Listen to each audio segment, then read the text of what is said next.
sedikit tayangan. Jadi sekali lagi saya tekankan nih buat orang tua yang sedang nonton, kenapa sih pendidikan seks pada anak itu penting? Karena ternyata itu adalah tameng pertama untuk anak, dia terhindar dari pelecehan seksual. Karena dia tahu itu adalah satu barang yang memang tidak boleh sembarangan diperlihatkan. Tapi pertanyaannya kenapa itu disebut kata bunda, kata bunda, kata bunda, kan punya ayah juga dia.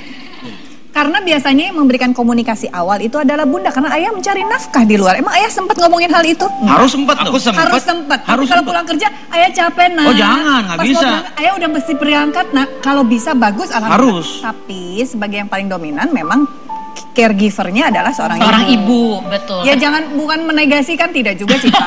Sedih amat sih. Iya. Atau mau gantian yang mencari nafkah ibu aja, bapak yang jangan. kerja. Karena kebetulan nih, karena kebetulan kita di sini ada dua sosok ayah yang juga peduli terhadap perkembangan anaknya. Betul. Gitu kan. Makanya mereka protes pada saat ada tayangan, kok kata bunda, kita kan juga sebagai ayah ada peran. Benar. Nah, ini satu hal juga buat adik-adik di sini.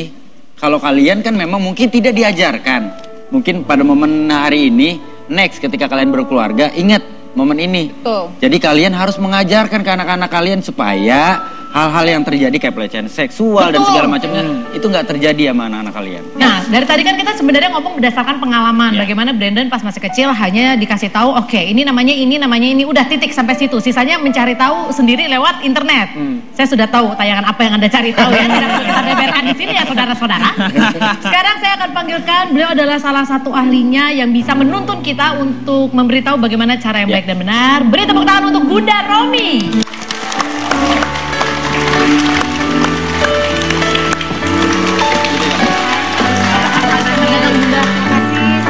Terima kasih sudah datang ke sini. Waalaikumsalam. Silahkan duduk, Bunda. Nah, ini kita langsung aja ya, straight to the point. Pendidikan seks pada anak. Ternyata banyak orang tua yang menganggap ini masih tabu karena ngomongin seks sama dengan ngomongin hubungan seksual. Sebetulnya intinya pendidikan seks itu bukanlah hanya membicarakan tentang hubungan suami istri atau hubungan seksual, tapi pendidikan seks itu mengajarkan, mengartikan kepada anak dengan cara yang sederhana. Bagaimana tentang fungsi-fungsi tubuhnya, lalu kemudian bagaimana kalau dia nanti mendapatkan treatment yang tidak baik terhadap apa yang dia miliki dalam dirinya. Misalnya pelecehan seksual itu kan tidak hanya kemudian dipegang, tapi dikasih ditunjuk-tunjuk aja, nggak pakai dipegang terus diomongin, kemarin itu juga pelecehan. Ya, jadi sebetulnya dia diajarkan to protect dirinya dia tuh bagaimana caranya. Betul, dan itu pendidikan seks itu harus dimulai sedini mungkin. Dini itu berapa? Dini itu dari umur 3 tahun sudah bisa. Dengan 2 tahun pun sudah bisa. Misalnya begini, pendidikan seks yang pada usia-usia anak dini itu bukanlah, tapi dia diajarkan gini, Adik itu kalau mau pipis atau mau buang air kecil itu di kamar mandi dan tidak boleh dilihat orang lain. Nah, orang tuanya yang kadang-kadang suka norak juga. Bener. Buka celana dalamnya anaknya dari ujung sana, dari ujung gang udah dibuka gitu. Kenapa nggak dari ujung sebelah mana lagi gitu ya? Kenapa nggak dari rumah aja nggak usah pakai celana ya? Mau memandikan anak itu dibuka dulu bajunya, di luar tidak boleh. Harusnya walaupun di dalam rumah. Iya, walaupun di rumah. Ada ayah dan ibu. Membuka baju tidak boleh di depan lawan jenis walaupun itu ayahnya. Tidak dari boleh. Kecil? Dari kecil. Dan pada waktu dia belajar untuk nanti membasuh, kalau wanita membasuhnya tidak boleh dari belakang ke depan karena akan berbakteri dan sebagainya masuk. Karena dia ada vagina, dia harus dari depan ke belakang. Laki-laki juga diajarkan membasuh. Jadi bagaimana cara itu dilakukan oleh anak harus diberitahu oleh orang tua. Dan pada waktu kita mengatakan pada anak bahwa Adek, kamu tuh punya hidung, hidungnya ada berapa? 1, ada mata berapa? 2. Kamu juga punya di badan kamu ada hal-hal lain loh. Ini apa namanya alat kelamin? Itu yang tadi dibilang. Tidak boleh namanya burung-burungan, gajah-gajahan atau apa karena dia punya nama. Menjadi agak aneh karena di Indonesia itu kemudian dipikir itu kemudian konotasinya negatif. Nah itu dia, itu permasalahannya. Aku jadi agak tertohok karena anakku kalau mau mandi itu biasa kita bukain aja dulu baju karena di rumah kita pikirnya kan ya. Habis mandi suka lari-lari adik aku. Aku pikir kamu. Enggak. Wah, sudah besar. Ini jadi satu pertanyaan nih Bunda. Waktu itu saya pernah mengalami kasus ketika saya harus menemani anak saya yang perempuan untuk pipis. Umur berapa Wendy? 3 tahun. 3 tahun. karena ibundanya sedang nemani adiknya main. Sebenarnya waktu itu ada penolakan di diri saya karena ada kejengahan, maksudnya biar bagaimanapun walaupun dia anak saya, dia perempuan, saya laki-laki. Cuma karena mau nggak mau harus saya melakukan itu dengan cara-cara yang saya ingat, tentunya dengan membasuh yang seperti tadi dibilang juga, terus di ruang yang tertutup juga. Tapi sebenarnya kalau kondisinya harus seperti itu gimana, Bu? Tidak boleh. Tetap tidak boleh. Tidak boleh. Jadi biasakan di dalam tas ibu harus ada tisu untuk membasuh. Kalaupun tidak ada air di sana, ada tisu basah. Lalu kemudian ajarkan bagaimana cara anak kecil itu sudah bisa membasuh sendiri. Padahal baru 3 tahun loh, nggak boleh. Tidak boleh. Di sekolah pun kalau kita mengajarkan sex education, di dalam kamar mandi kan ada shower yang untuk nyemprot itu water gun. Nah, itu yang kita ajarkan. Habis pipis harus yang disemprot mana? Mungkin malah untuk supaya dia lebih gampang ingatnya. Habis pipis apa yang mesti dilakukan? Dinyanyikan. Dipakai, disemprot gitu. Jadi anak itu akan dengan sendirinya akan mengikuti aturan SOP yang udah kita ajarkan. Seperti itu. Apapun bentuknya, kita nggak boleh ada kata ya udah deh kalau keadaan darurat nggak. Makanya anak sebaiknya dibekali tisu basah. Maaf Bunda, kalau posisinya buang air besar, kalau dia bersihin sendiri umur 3 tahun 4 tahun kan kita takutnya jorok. Kebetulan ada bapaknya, atau kalau ini karena nggak boleh karena lawan jenis atau karena meskipun itu bapaknya. Sebaiknya tidak, supaya dia terbiasa bahwa tidak ada orang lain yang bisa membasuh dirinya. Bukan, maksudnya gini loh. Kita boleh dong mengecualikan yang boleh menyentuh itu hanya ibu sama bapak. Enggak. Sebaiknya tidak. Enggak. Segitunya. Sebaiknya tidak. Terus berarakan dong anak saya. Bukan. Makanya sebisa mungkin caregiver itu sama jenis gitu loh, ibu. Kalau anaknya laki-laki, ibunya gimana? Kalau anaknya laki-laki, ibunya juga pada titik tertentu tidak harus. Umur berapa? Mulai gini, jadi kalau tadi kan Ferry menanyakan, membayangkan pasti anak yang baru lahir ya, pasti nggak mungkin lah, anak yang baru lahir masih mungkin ya. Tetapi jangan dibiasakan itu, tidur sekamar dengan orang tua itu juga tidak dianjurkan.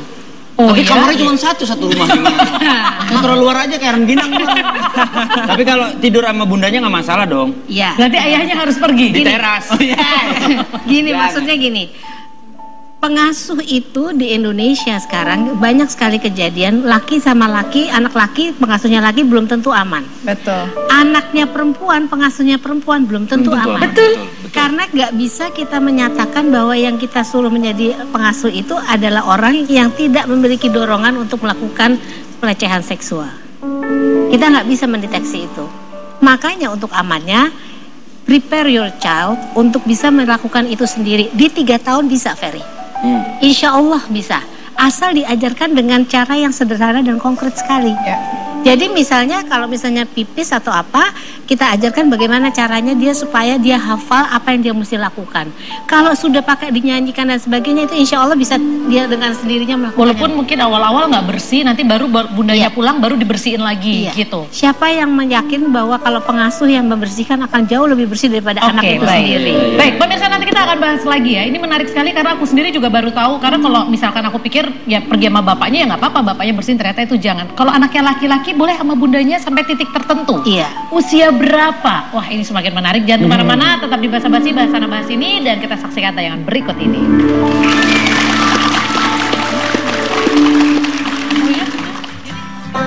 Halo pemirsa Basa Basi, bagaimana mengajari anak 0 hingga 5 tahun berdaya mencegah pelecehan seksual?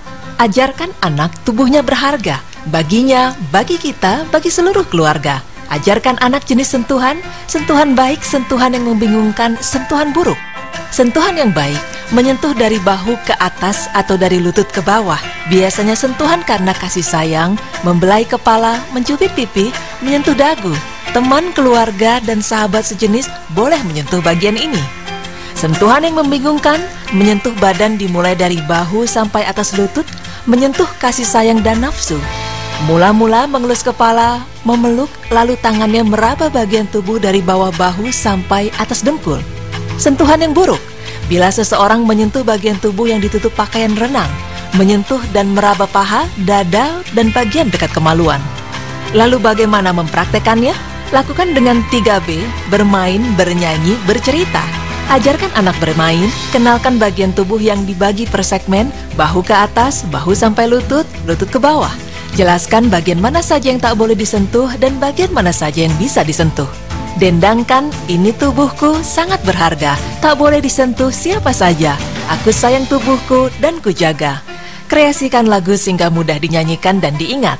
Lakukan tanya jawab sehingga anak bisa tahu bagaimana seharusnya kalau ini terjadi. Kenalkan hubungan dengan orang-orang di sekitarnya, siapa yang boleh dan tak boleh menyentuh tubuhnya. Lakukan tanya jawab untuk memancing anak kritis. Bagaimana kalau ada orang menyentuh lutut ke bawah? Siapa saja yang boleh menyentuh? Orang asing itu apa? Beda kenalan teman, sahabat, kerabat, dan muhrim apa? Kalau baru kenal di sekolah, boleh tidak menyentuh bahu ke atas? Kalau tukang antar pizza? Kalau tukang sayur? Kalau adik mama? Ceritakan pada anak asal-usulnya dan keterkaitannya kepada orang tua. Kamu dulu di perut mama 9 bulan loh. Mama bawa kemana-mana. Kalau ada apa-apa terjadi kepada kamu, mama ini malaikat pelindungmu. Mama sayang sekali sama kamu. Lahir dari perut mama, kita ini satu. Mama tidak akan izinkan apabila ada yang menyakiti kamu. Jaga tubuhmu baik-baik ya sayang. Jangan sembarangan disentuh orang.